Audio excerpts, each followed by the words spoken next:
우리가 지난 시간에 레위기 24장을 공부했는데 이 레위기 24장은 크게 두 부분으로 나뉘었죠. 전반부는 제사장이 성소에 들어가서 행하는 두 봉사에 관해서 언급이 되었고, 후반부는 이스라엘의 여인의 한 아들이 여호와 이름을 저주해서 죽임을 당하는 그런 사건이 기록되어 있습니다. 그리고 전반부의 두 봉사는 이 등대에 관한 이야기와 진설병에 관한 내용이 나왔고요. 그리고 이제 여호와의 이름을 저주한 사람이 죽임을 당하는데, 돌로 쳐서 죽임을 당하는데, 그걸 통해서 하나님께서 살인과 관련된 중요한 율례를 내리시는 내용이 거기에 포함이 되어 있습니다. 이 24장에서 우리가 생각해야 할 것은 이 전반부에 나오는 제사장의 봉사들과 후반부에 나오는 이 사건이 무슨 연관이 있겠는가? 요걸 이제 첫째로 살펴보았죠. 언뜻 보면은 하나는 역사 사건이고 하나는 살인 사건이고 다른 하나는 제사장이 성소에서 봉사하는 것이니까 얼른 보면은 서로 상관이 없는 것 같이 볼 수가 있습니다. 그래서 성경학자들에게는 이 부분이 상당히 곤욕스러운 본문이기도 하고, 자유주의적인 성향을 가진 학자들은 곤욕스러운 것을 못 이겨서 괴상한 이야기를 하기도 합니다. 뭐 편집이니 엉뚱한 내용이 들어왔느니 뭐 이런 식이죠. 그렇지만은 그 말도 안 되는 이야기고요. 우선 그 24장 그 두 내용을 비교해 보면은 우리가 17장부터 23장에서 배웠던 성결법전, 거룩한 백성의 사명하고 직접 관계되는 두 사건이 있다는 걸 알 수 있습니다. 전반부는 거룩한 백성의 사명을 이룰 수 있기 위해서 꼭 필요한 제사장의 봉사라고 하는 것이 확인이 드러나 있고, 그 다음 후반부는 그 거룩한 백성의 사명을 근본적으로 훼손하는 사건이 기록되어 있다 하는 그 점이 되겠습니다. 그리고 또 한 가지는 이제 뭐냐면은 이 24장에 나오는 역사 사건을 이제 어떻게 볼 건가? 레위기는 전체적으로 이 율령과 제도로 되어 있는데 왜 여기 역사 사건을 기록해 놓았을까? 물론 역사 사건을 기록하면서 율령을 여호와 하나님이 반포해 주시죠. 눈에는 눈, 이에는 이라고 하는 큰 형법과 관련된 원칙을 말씀해 주시는데 왜 여기 역사 사건을 기록해 놨을까? 이것이 이제 우리가 생각할 점인데, 레위기에는 흥미롭게도 8장부터 10장까지 또 한 번 역사 사건, 좀 더 그 내용을 줄이면은 9장부터 10장의 역사 사건이 하나 기록이 되어 있는데 더 줄이면 10장입니다. 사실은 8장 9장은 제사장 임명, 그리고 제사장이 제사 드린 내용이 나오니까 그 제도와 관련된 것이고, 10장의 역사 사건이 또 하나 나오거든요. 그런데 이 두 사건을 비교해 보면 흥미로운 것이 여러 가지가 있습니다. 적어도 세 가지가 나옵니다. 첫째는 이 제사장의 봉사라고 하는 점과 관련해서 서로 이 10장하고 24장은 관계가 됩니다. 더 흥미로운 것은 성소에 새 기물이 있고 새 기물에 대해서 제사장이 봉사를 해야 되는데 10장에는 분향단에서 분향하는 일과 관련된 역사 사건이 기록되어 있고, 24장에는 나머지 두 기물, 성물이죠. 이 등대와 진설병에 관한 내용이 떨어져 있습니다. 왜 이렇게 기록해 놨을까? 바꿔 말하면 이 둘을 연결을 하면은 말하자면 전체 그림이 이제 나오게 되는 것이죠. 그 다음에 두 번째로는 이 두 아들이 죽임을 당하는 사건이 나오죠. 10장에는 제사장의 두 아들이 죽임을 당하고 24장에는 이스라엘 백성의 한 아들이 죽임을 당합니다. 그리고 죽임을 당하는 그 이유도 사실은 근본적으로는 일치합니다.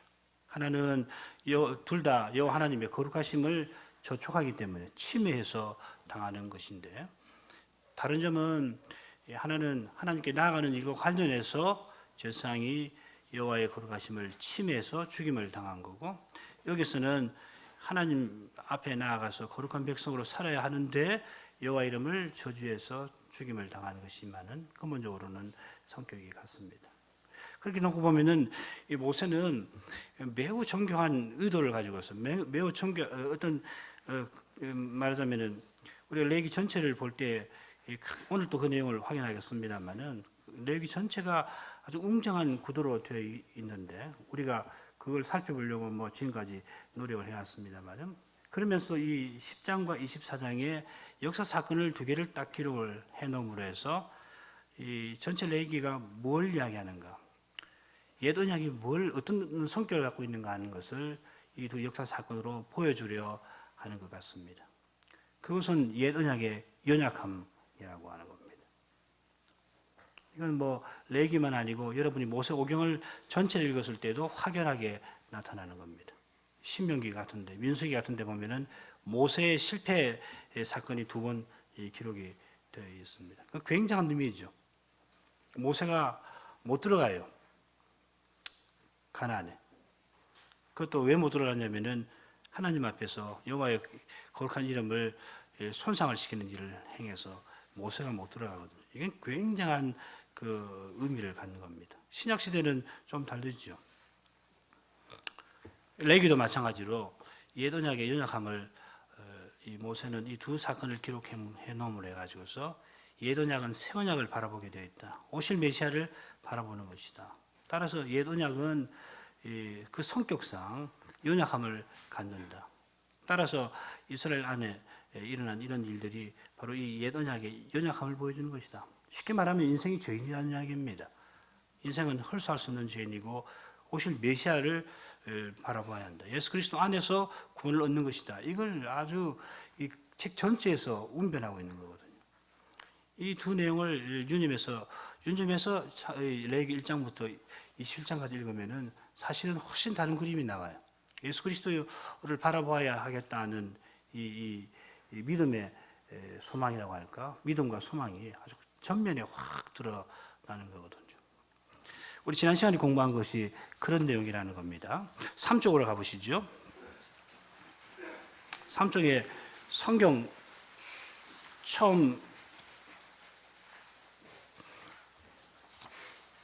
3쪽에 보면은 맨 위에 오직 그리스도라는 표현으로 나타낼 수 있다 하는 거. 그래서 첫째고, 둘째는 옛 언약에 연약합니다. 그래서 히브리서 8장 13절 읽고 우리 오늘 25장으로 넘어가죠. 8장 13절. 새 언약이라 말씀하셨으니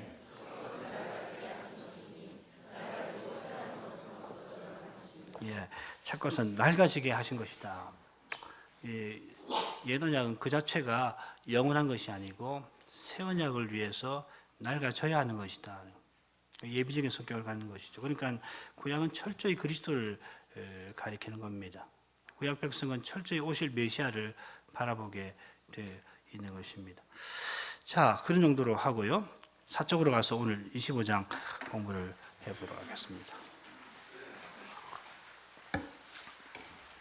그 도표부터 보십시다.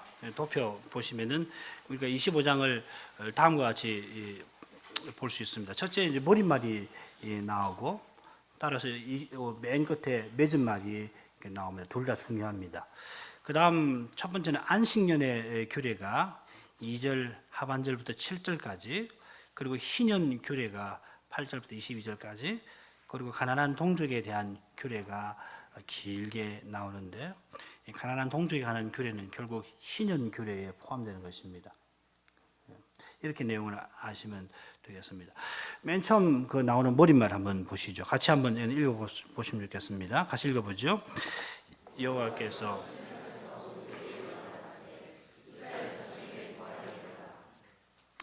여기 보면은 이 특징이 있는데, 그 뭐냐면 시내산에서 모세에게 일러 가라사대요. 레위기의 머릿말이 굉장히 많이 나옵니다. 다 조사해 보면 한 35번 나오는 것 같아요. 모세에게, 아론에게, 그리고 모세와 아론에게 이렇게 해서 한 35번 나오는데, 장소와 관련해서 어디에서 여호와 하나님이 모세에게 모세를 불러 가라사대, 이건 딱 머릿말에서는 두 군데만 나옵니다. 레위기 25장 오늘 읽은 이 부분하고 레위기 맨 처음에 나옵니다. 1장 1절 회막에서 모세를 부르시고, 나머지는 장소 표현이 없습니다. 근데 또 한 가지 이제 그 맺은 말 같은 데 부분에 보면은 또 조사해 볼 만한 것이 있는데, 이게 뭐냐면 이 레위기에서 이 장소를 표현하는 특별히 이제 시내산이라고 하는 표현이 몇 번 나오냐면은 모두 4번이 나옵니다. 오늘 읽은 부분 한 번 나오고요. 그 다음에 26장, 27장이 나오고 나머지 한 번은 7장에 나옵니다. 머릿말 25장에 한 번 나오고 나머지는 이 맺은 말에 3번 나오는 셈이죠. 5쪽으로 가보죠. 7장 38절에 시내산 나오죠. 시내 광야에서, 시내산에서. 우리 지난번 여기 공부할 때 다 말씀해 드렸습니다. 그 다음에 26장에 보면은 시내산에서, 27장에 시내산에서, 이 맺은 말에 26장 끝, 27장 끝에 나옵니다. 자, 이런 걸 통해서 우리가 몇 가지를 생각을 이제 해볼 수가 있겠습니다. 5쪽 그 성경 인용된 그 밑에 부분부터 제가 읽어보겠습니다. 방금 우리가 레위기 25장의 머릿말에 나오는 장소적인 표현과 관련해서 2가지를 살폈는데, 첫째로 머릿말과 관련해서 장소적 표현이 나오는 곳이 있는가 하는 거고, 둘째는 머릿말이나 맺은 말과 관련해서 시내산이라는 표현이 나오는가 하는 것입니다. 그런데 이 2가지 조사 내용을 종합해 보면은 한 가지 흥미로운 결과를 추출해낼 수 있습니다. 그건 시내산이라는 장소가 레위기 처음에 나오는 제사 규례에 나오고 있고, 제사 규례를 결론 짓는 맺은 말에 나오고 있고, 레위기 마지막에 나오는 규례들에 3번 등장한다는 것입니다. 사실 레위기 1장 1절의 그 회막에서라고 하는 표현도 시내산에서라는 표현하고 근본적으로 다르질 않을 겁니다. 뭐 시내 광야도 마찬가지죠. 지금 레위기 장면에서 회막이 시내산에 있을 뿐만 아니라 회막의 상징적인 위치가 시내산입니다. 우리 전에 성막 공부할 때 말씀드린 것 같은데, 성막의 거룩함의 등급을 지성소, 성소, 성전들 이렇게 3등급으로 구분할 수 있잖아요. 이 거룩함의 3등급은 시내산 정상, 시내산 중턱, 시내산 아래와 일치합니다. 시내산 정상에는 대지상에 해당하는 모세만 올라갔던 거고, 중턱에는 아론과 제사장들이 올라갔던 거고, 그 다음에 시내산 아래는 백성들이 하나님께서 금고 놓으신 경계선 바깥에 서 있었습니다. 그걸 그대로 이 성막에 구현을 한 것이죠, 그죠? 그래서 성막을 둘로 나누면은 대각선을 그을 수 있다고 그랬죠. 그래서 안쪽에 대각선 어디 교차점이 어디 오느냐면은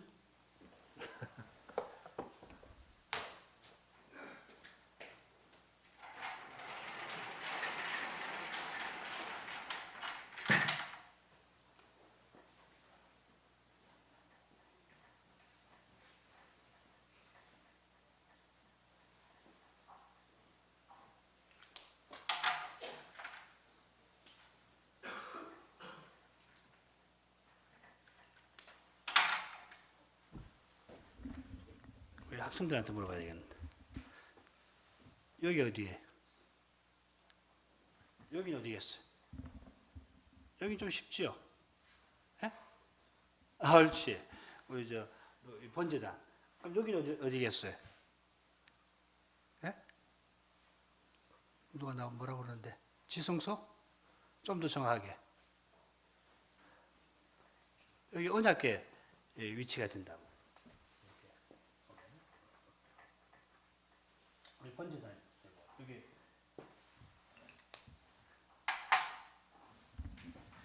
이 뭘 말하느냐면은, 여기 이 꼭지점은 뭘 말하겠어요? 이 정상을 표현하는 거하고 같은 거거든요. 번제단하고 그 다음에 이 언약궤하고 사실은 기능이 같습니다. 향단하고도 같고요.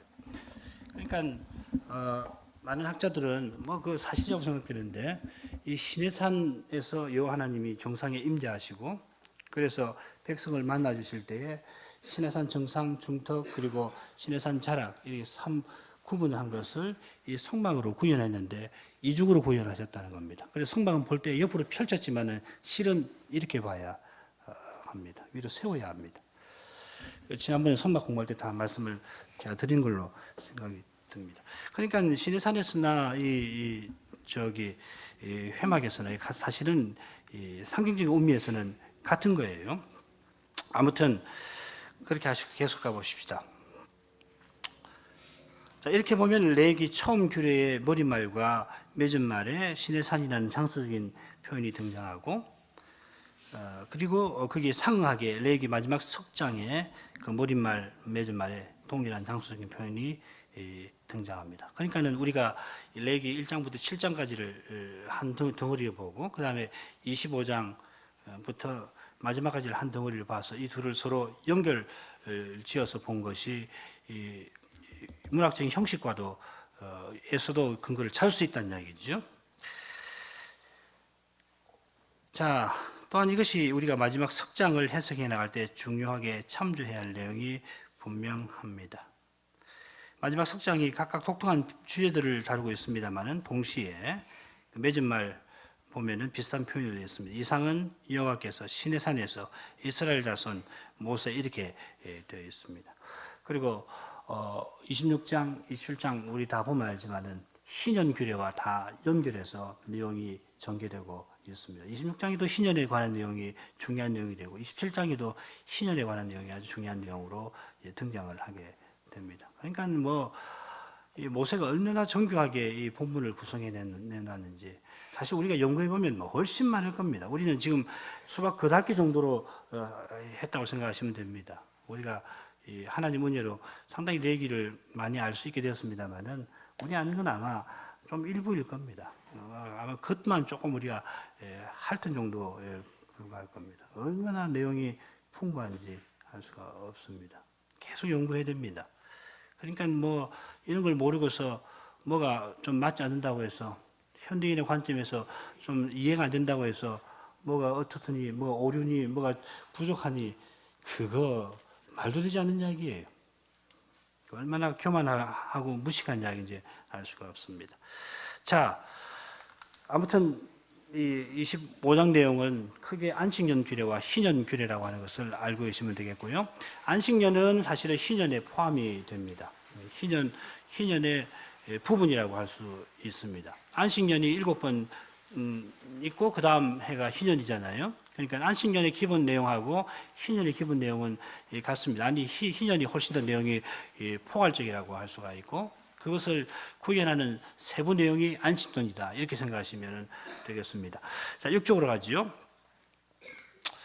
자, 이 성경 안 읽겠습니다. 여기 말씀드리고 싶은 것은 이 안식이라는 말이 여러 번 나오는데 이 동사나 명사로 이 안식이라는 말이 7번 나온다는 거 그거 기억하시면 되겠습니다. 그 말은 그만큼 이 안식이라는 땅의 안식이라는 개념이 매우 강조되어 있다는 것을 알 수가 있죠. 그죠? 그 다음 도표 한번 보시죠. 이 안식년 규례는 다음과 같이 볼 수 있습니다. 땅으로 안식하게 하라. 그 다음에 6년 동안은 파종하거나 다스려 거두라. 그러나 제7년은 땅으로 안식하게 해라. 여호와께는 안식이다. 그리고 제7년에는 파종하거나 다스리지도 말고 거두지 말아라. 그 다음에 안식년에 소출을 함께 먹어라. 이런 것이 이제 히브리 성경의 아주 독특한 형식입니다. 아마 현대인은 이렇게 안 쓸 거예요.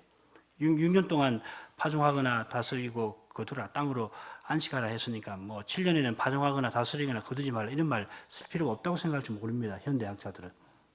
이건 좀 넌더리 같아. 특별히 오늘날은 이 작물을 가르칠 때 간결하게 하고 중복하지 말라고 웬만하면 중복하지 말라고 그러거든요. 그래야 좋은 글이라고 이 현대 작문법에서 그렇게 가르칩니다. 이거 보면은 자꾸 중복을 하니까는 어떻게 보면은 이 조금 넌더리 같은 것이 같이 보인단 말이죠. 근데 그렇지 않습니다. 이렇게 구성해 놔가지고서 이걸 누가 낭독할 때 들으면은 그 내용을 한 목에 딱 알 수가 있는 거란 말이죠. 아마 여러분 이거 다시 한번 읽고 한 2번 읽으면은 이 레위기 25장 2절부터 7절까지 내용을 아마 여러분 내용을 딱 외우실 겁니다. 자, 그러면 6쪽의 그 맨 마지막 단락부터 해보죠. 첫 단락에서 우리가 우선 알 수 있는 점은 이 규례가 안식의 땅에 들어간 다음에 시행되어야 할 것이라는 점입니다.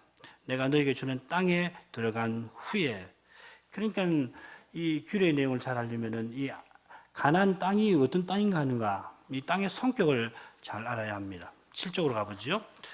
이 가나안의 땅의 성격, 뭐 방대한 내용을 갖고 있어서 뭐 이것만 가지고도 뭐 수십 번 강설을 해야 될지 모릅니다.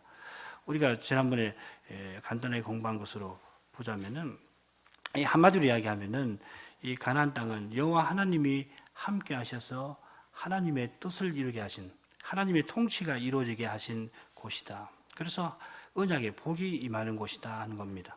말하자면 에덴 동산의 그 본의가 다 이루어지는 곳이다. 에덴 동산을 구현하는 게 아니고 에덴 동산을 주신 뜻이 이루어지는 곳이다. 이렇게 생각을 하시면 됩니다. 기업, 성소, 그 다음에 언약의 복, 적각 꾸려진다는 말 다 그런 말이죠. 그러니까 가나안은 성소, 하나님의 집, 하나님의 권속, 하나님의 도성, 하나님의 나라, 얘가 직간접으로 연결되는 것입니다. 자, 가나안 땅의 그 다음 단락입니다. 이런 복합적인 이미지를 놓고서 여호와께서 가나안 땅에 들어가게 하신 다음에 이스라엘에게 주신 땅으로 안식하게 하라 하신 이 명령을 그렇게 생각을 해야 되겠습니다. 땅이 누리게 하신 그 안식의 상태가 뭘 가리키는가? 전에 우리 23년 공부하면서 이스라엘 절기 성회, 그러니까 안식일의 패턴을 1년 단위로 이 매 달이라고 하는 그 월이라고 하는 관점에서 확정한 것이고, 모세 제도에서 안식일 규례는 창조시에 세우신 안식일 규례를 회복하고 완성하는 것이다 하는 걸 살핀 적이 있는데, 이제는 그 내용을 이 1년의 관점, 해의 관점으로 확장해서 해야 합니다. 해의 관점 혹은 이스라엘 백성의 그 평생이라고 하는 관점으로 확대가 되는 겁니다. 전에도 몇 번 말씀드렸습니다만은 희년은 보통 이스라엘 백성 생에서 의미 있게 한 번밖에 지낼 수가 없습니다. 희년을 의미 있게 지내고 나면 남는 것은 하나밖에 없습니다. 영원한 하나님 나라밖에 없습니다. 그런 그 의미가 있다 하는 것입니다. 이 안식년은 월이 아니라 1년 단위로 그 의미를 확장을 시켜 놓은 겁니다. 창세기 1장 14절을 한번 읽어보죠. 하나님이 가라사대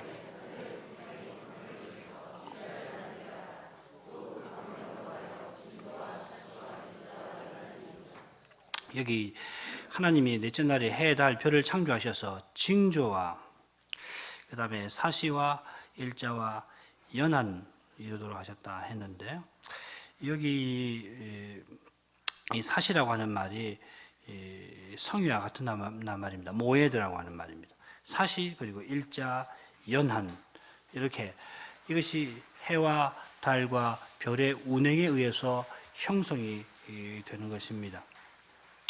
이 세 가지가 징조를 드러내는 세 가지 단위로 보입니다. 그러니까 이 이스라엘의 절기나 그다음 안식년이나 이런 것이 하나님의 창조하고 붙어 있다는 것을 알 수가 있겠죠. 이렇게 보면 이제 안식년은 연한이라고 하는 관점에서 창조 규례로서 안식일과 재창조 규례로서 안식일 본질을 구현하는 방편이다, 이렇게 말할 수가 있겠습니다. 그다음 둘째 단락은 넷째 단락과 함께 어떻게 가나안 땅을 안식하게 할 것인가를 언급합니다. 6년 동안에는 밭에 파종하고 포도를 다스려 이 가지치기 한다는 겁니다. 열매를 추수해야 할 것이지만은 가지치기를 해야 열매를 얻을 수 있죠, 그죠? 그건 뭐 우리 농사 지으시는 분들에게 우리 청소년들 물어보면 잘 배울 수 있을 겁니다. 제7년에는 6년 동안 하던 활동을 중지하는 겁니다. 마치 엿새 동안 힘써 내 모든 일을 행하지만은 제7회는 하나님의 언약을 이루기 위해서 활동을 일상적으로 하는 활동을 중지하는 것과 같습니다.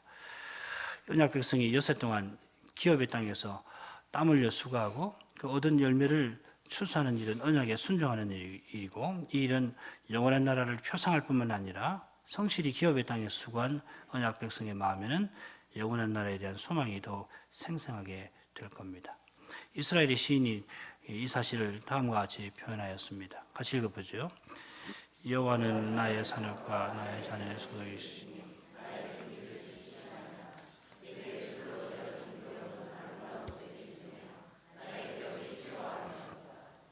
이 시인은 기업의 땅을 아름다운 곳에 있다 하고 자신의 기업이 실로 아름답다고 하는데, 그 이유를 바로 앞에서 밝힙니다. 그건 여호와 하나님이 자기의 기업이고 자녀의 소득이시기 때문입니다.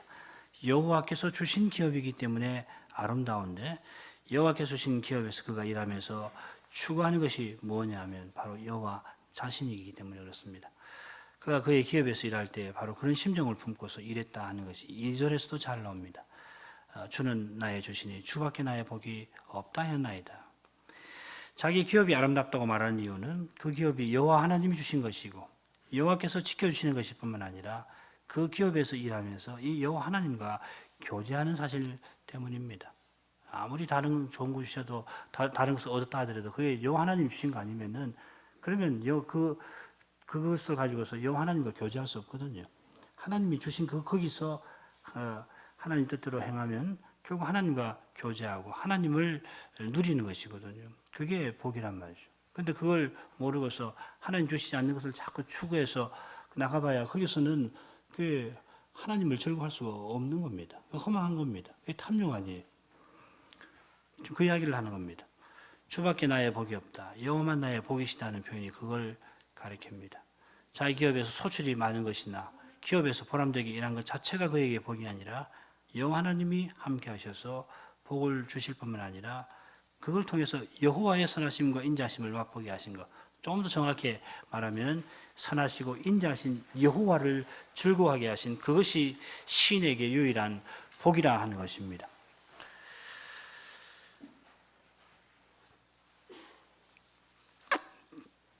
자, 그 다음 내용은 읽어보시고요. 9쪽에 마지막 단락으로 가보시죠. 제7년에 농사를 짓지 말라고 하신 뜻도 바로 이런 뜻이 있는데 이 사실이 셋째 단락에서 잘 나타나 있습니다. 제7년 안식년에는 땅으로 쉬어 안식하게 하는데 이 안식을 가리켜 여호와께 대한 안식이라 하였습니다. 땅을 쉬게 하는 뜻, 다시 말하면 언약 백성이 농사를 중단하는 뜻은 여호와께 대한 안식을 누리는 데 있는 겁니다. 이 세상 나라에서 추수할 때가 되면은 가령 우리나라 추석 때 보면 더도 말고 덜도 말고 한가위만 같으라 해서 지상의 풍요함과 넉넉함을 누리려는 그런 심정을 표현하는데 안식년은 그런 지상적인 행복과 풍요함과는 구별됩니다. 이 지상적인 풍요함을 누리려는 그런 심정이라면 안식년 제도를 환영하지 않게 될 겁니다. 제7년에도 또 부지런히 농사를 지어서 풍요로운 추수를 거두기를 더욱 바랄 겁니다. 그런데 여호와께서는 언약 백성으로 하여금 그런 지상적인 행복이 아니라 영원한 복, 지고선이신 하나님을 맛보도록 안식년을 제정하셨습니다. 마지막 단락은 바로 그 점을 보여주는 듯합니다. 이 단락은 안식년의 소출에 관련해서 다루고 있습니다. 안식년의 소출은 너희의 먹을 것이니 그래서 모두가 그 식물을 소산으로 먹어라 했습니다. 제7년에 농사를 짓지 아니하지만은 밭에서 저절로 자란 곡식이 있을 터이고 포도원에 가지치기를 하지 않았지만은 포도가 열릴 것인데 이 소출을 언약 백성 전체와 이스라엘에 가는 객이 먹고 심지어 육축과 들짐승이 그것을 식물로 삼으라 하셨습니다. 제7년 소출은 말 그대로 여호와께서 주신 것입니다. 6년 추수도 역시 여호와 하나님이 주신 것이지만은 이건 더 현실적으로 알게 하시는 거죠. 하나님이 주시는 거거든요. 말하자면 거룩한 소출이라 할 수가 있습니다. 사람의 손이 닿지 아니하고 여호와 하나님이 친히 경작하신 결과로 얻은 소출입니다. 이 소출은 언약의 나라에 존재하는 모든 피조물이 함께 누립니다. 어떻게 보면 이 내용은 화목제 음식을 내려주시는 규례와도 비슷한 면이 있을 겁니다. 화목제를 여호와께 드리면 그 거룩한 음식인데 하나님께서 자기 백성에 돌려주실 때 자기와 식구들만 먹는 거 아니라 언약 백성의 공동체가 참여해서 나눠 먹도록 하셨습니다. 그런데 제7년 안식년의 소출은 그 범위가 훨씬 넓습니다. 거룩한 음식이 피조물 전체에게 베풀어지는 그러한 모습입니다. 여호와의 안식이 전 우주적으로 실현되는 종말의 때를 예표적으로 보여주는 것이다. 이렇게 봐도 무방할 겁니다.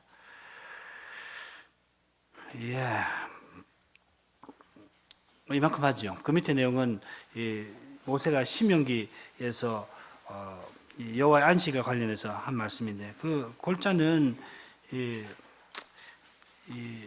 11쪽에 가서 보면은 나오는데 여호와를 경외하고 그 모든 삶에 순종하는 이 삶이 곧 여호와의 안식, 여호와의 영원한 안식을 보여준다 하는 겁니다. 하나님의 안식에 들어간다는 것은 하나님을 그 전부로 알고 하나님을 경외하고 그 말씀에 순종하는 겁니다. 바꿔 말하면 하나님 안식에 들어가는 것은 그리스도의 생명에 참여하는 것이기도 합니다. 이런 거 우리가 다 배운 건데,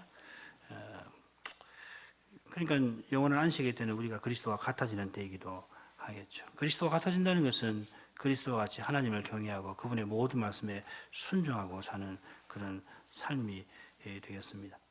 평일에도 그렇게 하지만은 특별히 주일날 이 예배드리는 이날에 그 내용 우리가 더욱 맛보는 것입니다. 그리고 장차 영원한 하늘에서 그것을 완전하게 누리기를 소망할 수가 있는 겁니다. 자, 이런 정도 하지요. 같이 기도하십시다. 거룩하신 하나님, 이스라엘에게 내리신 거룩한 절기의 규례에서 저희가 그리스도의 십자가와 부활을 배우게 해주시고 그리스도의 교회가 이 십자가와 부활 위에 세워지는 사실을 더욱 배울 수 있게 해주셔서 감사합니다. 저희가 이 시대에 그리스도의 교회로 서서 나가는 뜻이 무엇인가를 이로써 더욱 깊이 생각하게 해주옵소서. 그리스도의 교회답게 세상에 참빛이신 그리스도를 널리 전하게 해주시고 또한 그리스도의 거룩한 몸답게 더욱 서 나가게 해주시옵소서. 성신에 가르치시고 인도하심을 좇아 하나님 법의 그 강령을 실천하며 사는 이 일이 곧 그리스도의 생명을 받아 그리스도의 인격과 그 사랑의 능력을 발휘하고 사는 이 일이 얼마나 중요한지 더욱 제 마음에 새길 수 있게 해주시고 그리하여 저희 가운데 그리스도의 거룩한 세계가 나타나고 저희를 통하여 그리스도의 영광이 드러나는 거기에 저희 모든 것을 쏟아 붓게 해 주옵소서. 이것이 어두운 세상을 비치는 소망의 빛 되는 줄 믿사옵나이다. 예수 그리스도의 이름으로 기도합니다. 아멘.